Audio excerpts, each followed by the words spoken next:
Good morning, everybody. It's Felisa. It is another beautiful day in the neighborhood, and this is another entry into my car chronicles, and with a special entry into my Straighten Your Crown series. And for those of you all who may not be familiar, Straighten Your Crown was a series of laws that I did last summer. It's also a book that I've written. I'm done with that book. I just haven't published it, but it really was kind of like this call to women, to my ladies, to hold your head up, just basically chin up, shoulders back, that no matter what has happened to you in your life, no matter what you've experienced, no matter what you've gone through, that you are bent, not broken. And, as long as you can hold your head up, you can keep your crown up. You don't ever bow your head for your crown to slip off. So, that kind of was always my thought, and it was just as much a reminder to myself as it was to other women. But, I've been thinking about that in light of my revelation yesterday. Now, some of you all may have been like, girl, Felisa, we've been telling y'all all this time to keep yourself happy. You're the only person that can make yourself happy. I'm a late bloomer. Just bear with me. But, I went to bed very early last night because the night before I literally could not sleep, and got all the sleep in the world and feel like a brand new woman. Like, sincerely, I feel like a brand new woman. So anyway, today I wanted to talk a little bit about, straightening your crown and moving forward, and, making some defining decisions in your life so that you can continue to move towards happiness and peace and self-fulfillment and all those kinds of things. So yesterday I talked about, making this list. And making a list independent of other people. If anything on your list requires you to involve another person, scratch it off. Put it somewhere else. And, examples of that would be, getting married, or, taking a vacation, or, and I don't want to focus on couples, but those are the things that kind of come to mind, but y'all get the point. Anything that directly involves someone else or would defer decision making to someone else, don't put that on that list. I'm not saying that you can't have those desires, you can't have those dreams and aspirations. Absolutely, you should, and you can. But for purposes of the make me happy list, don't put it on there, because now what you've done is transfer control and transfer the ability for you to maintain oversight of making this happen. So now you got to get somebody else to go along with whatever it is that you want to do. You got to, figure out how you can partner with other people. And that's not the purpose of this list. So whether it's like on my list, I have, I want to go to Greece. I have been a lover of Greek mythology ever since I was a little girl, and have always wanted to go to, I want to go to Santorini. I want to go see the ruins. I want to see the Colosseum. I want to do all of that. And if I can work in going to Rome and, just kind of doing a backpacking jaunt, through that leg of Europe, I would be a very happy girl. What I have decided is nobody might want to go with me. So I might not be able to find anybody that wants to go to Greece or who can go to Greece. And so am I going to let that stop me? Absolutely, under no circumstances. So I started looking for tickets. I won't be able to do it next year, but I started my Felisa Goes to Greece fund, and I'm going to make that happen in 2020 by hook or by crook. And the reason for me saying that is because if I continue to wait for everyone else to catch up, or continue to wait for everybody else to decide that they want to do it, I will continue to defer what it is that I really want to do. And the truth of the matter is, although my trip may be more enjoyable with a group of whoever, or one or two other people, or a special someone, it probably would be, but that doesn't mean that I can't enjoy my own company. It doesn't mean that I can't enjoy my own space. And I don't want to limit myself in that way.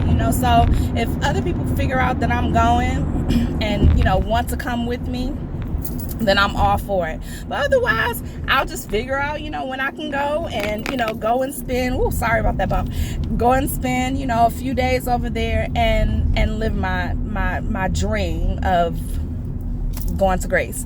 Another thing was to start to start a business. I have a couple of other businesses that I want to start. I already have a home-based business that I'm not exactly passionate about anymore, and I want to repurpose it and do something different. I haven't quite decided what that is, but it's going to be really interesting picking my own brain and figuring out, what that looks like. I also want to start a nonprofit.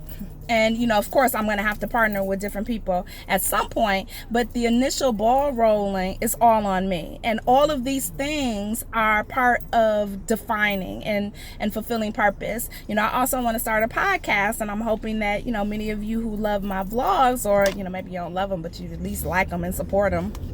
But many of you who have been watching my vlogs and, leaving commentary and, appreciate the content will join me on my podcast and, really have, we can have some engagement and some interaction more than I'm able to have on YouTube. So I definitely want to do that, and I want to launch another website. So I got a lot of stuff that I really want to do, and it's exciting because I have now taken back control of certain things in my life that I kind of just let go, and I've just kind of been drifting along and waiting for other people to make decisions and waiting for other people to show me that they were interested in doing certain things with me. And you cannot put your life on hold. That's nowhere to live. It really isn't. So, me being back in charge of my life as it should be, and not, deferring my happiness to someone else and giving someone an unfair burden to make me happy. It's kind of like, hiring a court jester, only they don't know that that's what they're supposed to be doing. But you know how back in medieval times, and, shoot, you got some people that are still employed. But anyway, I digress. You had a court jester, and their whole job was to come out and tell jokes and dance and do tricks and do all kinds of weird things in order to make the king laugh. Now, I had heard a story, and I can't remember what king it was. Maybe King Edward. I don't know. He was a pretty violent dude, so it fits even if it wasn't him.